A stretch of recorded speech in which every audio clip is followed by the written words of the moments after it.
So you can see where I am in the left-hand corner. There's the hill to the right, following the red dotted line down to Kasugataisha Shrine. For a nice day, and I had an extra day, I might take them up on the hiking course and the falls. But their pathway of stone lanterns.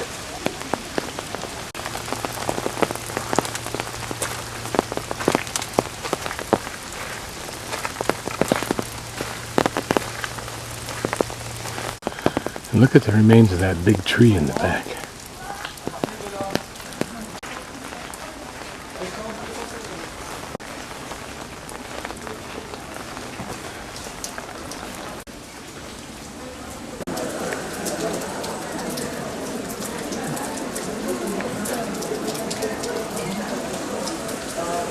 The shrine is interesting because of the phenomenal number of these stone lanterns that decorate all the pathways up to it, all the way around on all sides apparently. And of course this long hallway is pretty. And it's the multiplicity of lanterns that gets your attention. The Thai would call it a forest.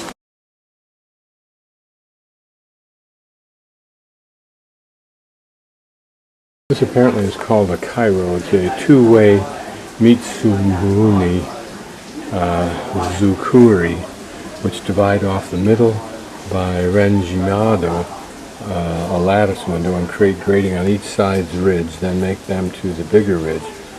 There are very few remains of this construction and it is very precious. These lanterns particularly lovely, with the rain dripping down.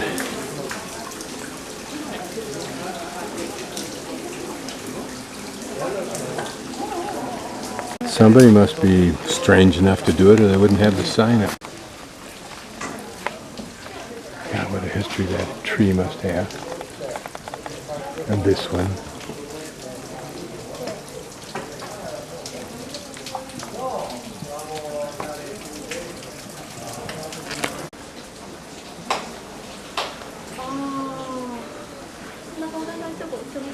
A cutaway design of these thatched roofs, which is interesting.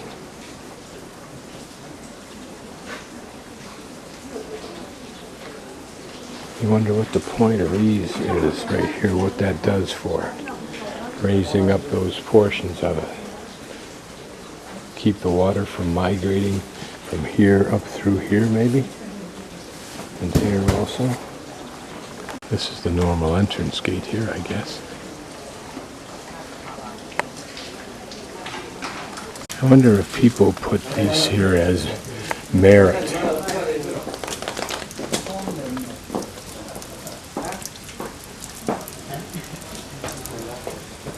And can you put more than one if you're in special need of merit? Okay, it appears from my map and from this sign that if we turn to the right after about 800 meters we'll hit that Shin-Yakushiji shrine, the bottom one, and then I should be on my way back to my hostel. Another amazing tree.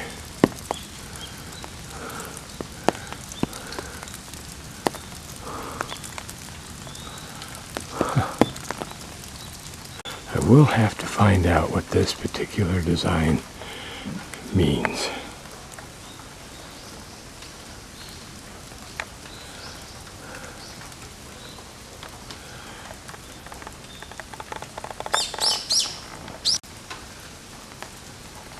So this shrine has been in this position since 1135. Nice little walk as a respite from the shrines as we go from one to another shrine.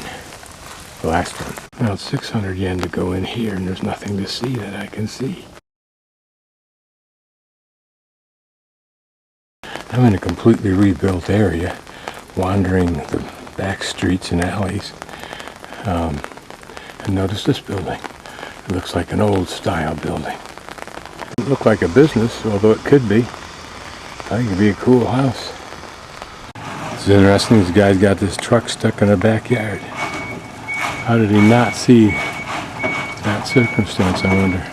different take on a barber's pole, if in fact this is a hair salon, and yes it is.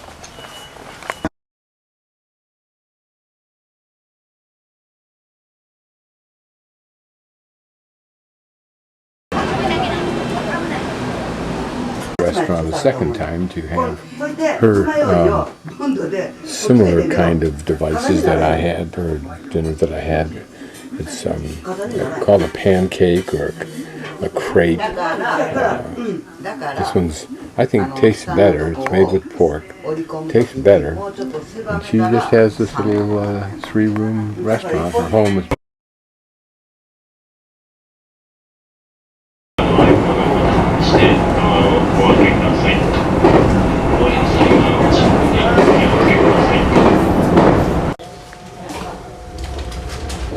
the JR train between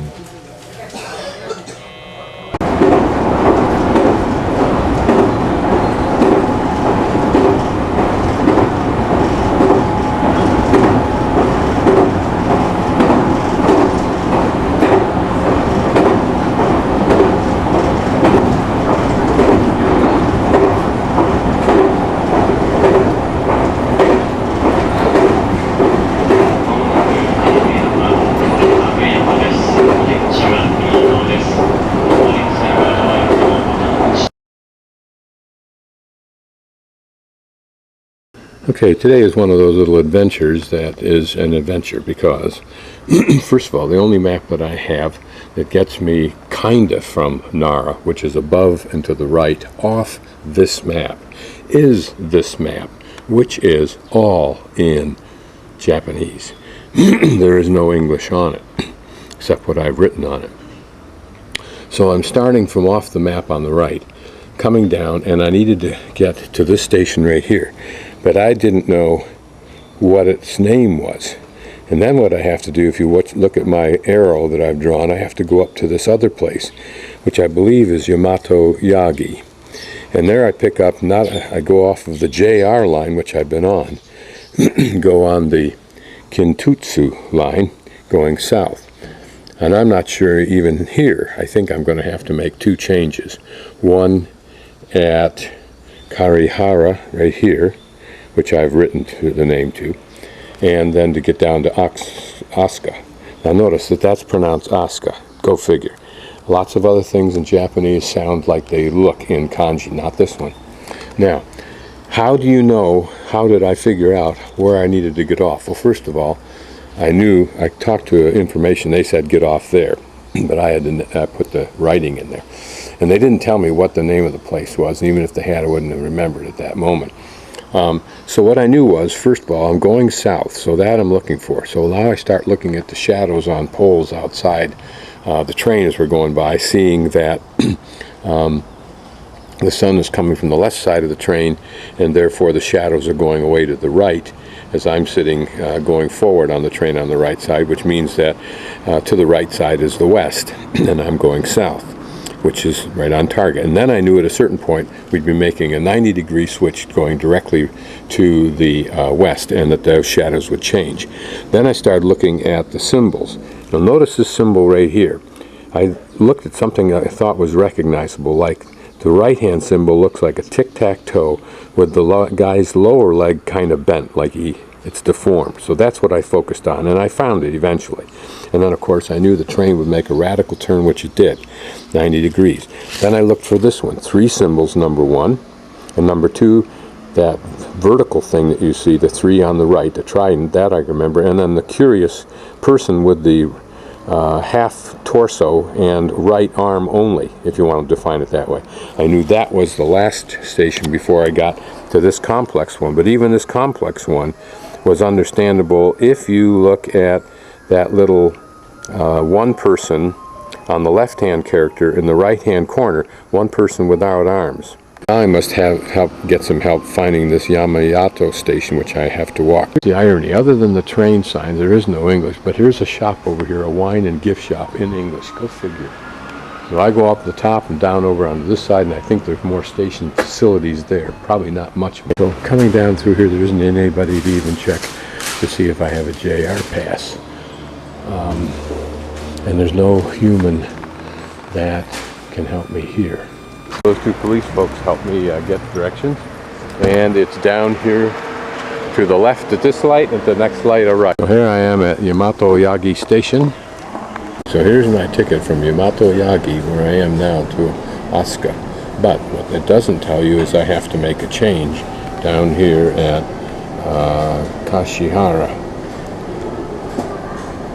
That's that one right there. So now I got to figure out what is the name of that station. And I'm going to guess that it's that part right there in the middle. And this is the full name, Kashihara Jingu Mei. Kashihara Jingu. The problem I have is, here's the name for Asuka. And notice where it is. It's pointing to that green line station there, or at least substation of this station here.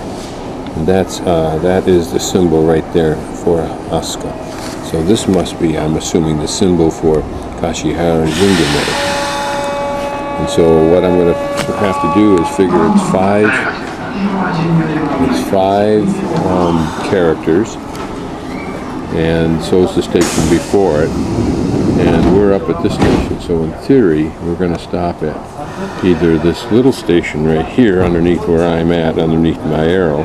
So that'd be 1, 2, 3 to Kashihara. Or, if these are considered all one, only going to be 2, and I don't know. Since this is a bus map, all the big lines, the colored lines, are buses, I believe.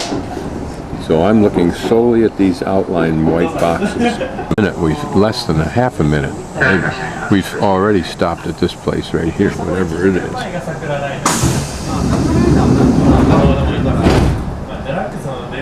Now, if I look at the lower one, see, where the arrow is, that tells me what the next station is, so that's what I want to be looking for. Okay, what I'm going to focus on now is the fourth one from the top.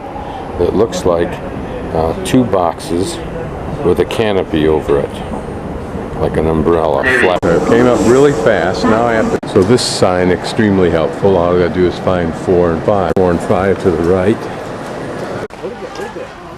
Okay, it's about 9:30, a little bit more. I'm at Asuka Station. And it's taken me just about 2 hours to make 1 tram ride in Nara, and then 3 different train rides